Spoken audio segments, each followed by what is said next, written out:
Event in November. This is more like it. Late July at the Barclays Center in Brooklyn.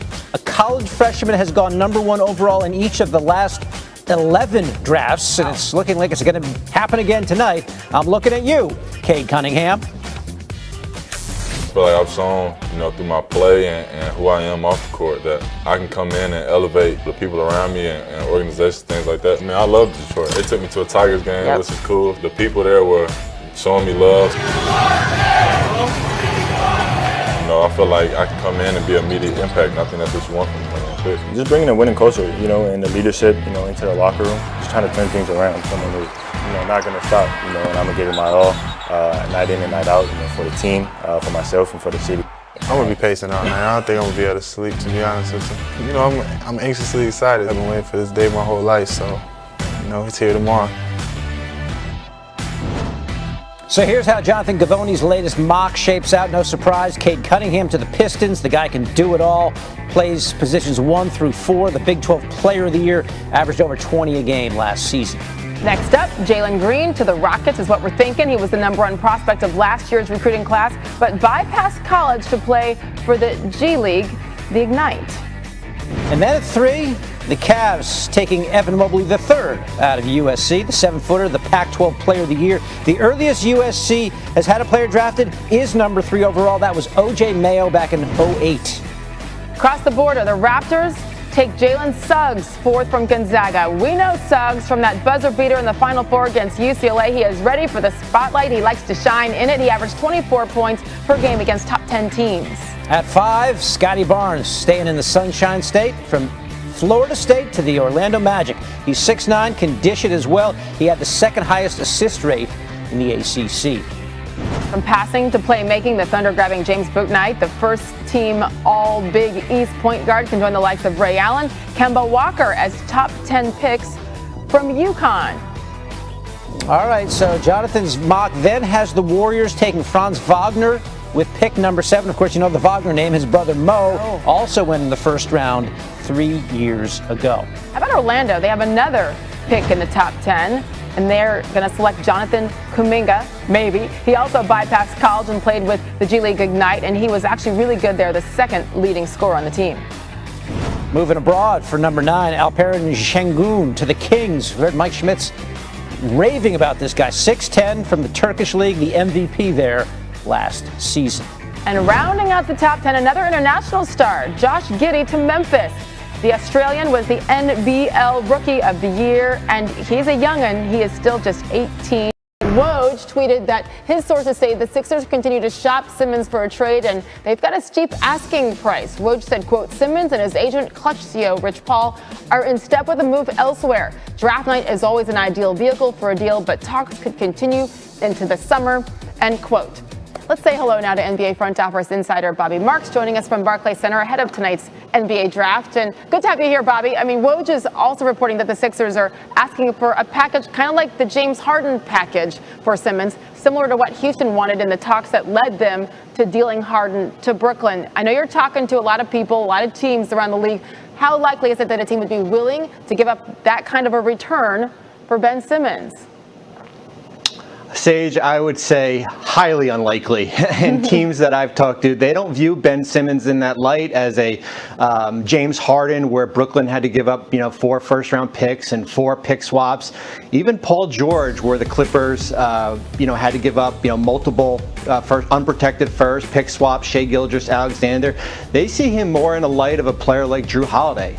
The Bucks acquired Holiday at the last year during the offseason, and that was multiple first rounds and multiple pick swaps. So I think right now we're going to be in a stalemate as far as the future of Ben Simmons. I think this thing could go into the season, possibly even into training camp. But for me, I do not see a Simmons deal when we get to the draft tonight. Okay, yeah, that news really not that surprising to too many people, I don't think, especially considering how inconsistent Ben Simmons has been, especially in crunch time. Meantime, Bobby, the Warriors, they have 2 picks tonight, 7 and 14 overall. So if you're Bob Myers, the Golden State GM, what factors are you considering with those 2 picks? Yeah, I think the big thing is going to be the roster timeline of Steph Curry. We'll see Klay Thompson return this year, Draymond Green. They certainly have Andrew Wiggins coming back. This is kind of a win-now team, a team that has finances. Their $120 million luxury tax bill right now. How does pick 7 and 14 fit in the timeline? And is there a possibility to maybe take pick 7 and move back to a team like Memphis, who's at 10, and maybe you can pick up 2 established players that can help you win right now? But I labeled the Warriors to kind of free agent shopping in late July, just based on they have so many limited resources in the offseason from a free agency standpoint. They've got the veteran minimum exception. They've got the $5.9 million tax mid-level exception. Both picks come in on a 4-year controllable. But as we saw last year with James Wiseman, it's going to take a little bit of time from a development standpoint. And do these picks actually fit in as far as where they are? Yeah, they've got some interesting young guys there. Who knows who they get tonight, as well as you mentioned, Klay Thompson coming back, Stephen, Draymond Green. This is a really fun team to watch. We'll see what they do tonight. The first round gets underway 7:30 Eastern time on ESPN and ABC. League, they considering me dominant. Long falls, you know the pit of defeat, bottomless. I was hungry way before I got your support. I hopped off the porch around the time that y'all got awards.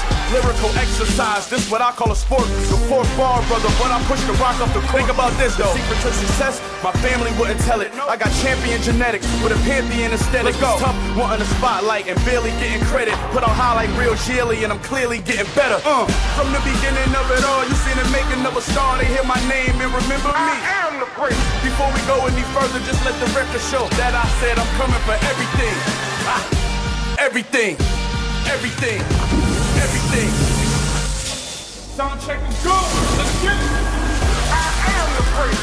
Love it. 8 o'clock Eastern time, 5 p.m. Pacific tonight on ESPN and ABC. We are just hours away from the 2021 NBA draft. Let's say hello to our draft analyst, Mike Schmitz. Hello, Mike. Let's start with the Pistons because they hold the #1 overall pick. Cade Cunningham is the young man everybody expects them to take. After Detroit, it's the Rockets on the clock at #2. Jonathan Givony has them taking Jalen Green from the G League. What type of player would the Rockets be getting if they took Jalen Green? Well, Jalen Green is a player with the most star potential in this draft, okay? He has an electricity about him that's very rare. I think in a normal year, he's the consensus #1 overall pick. I think he really has a chance to lead the NBA in scoring one day, okay? Kind of like we've seen from Bradley Beal. He has that type of game with the ability to create space, separation. He can shoot it off the bounce. He can shoot it off the catch. He's a nightmare in transition. Athletically, think Zach LaVine, okay, has absolute springs in his legs. I think this guy is a franchise cornerstone and going to be an NBA All-Star for a long time. Wow, remember that, Jalen Green. How about looking outside the top 10, Mike? Which players do you think maybe are hidden gems who could still come in right away and make an impact?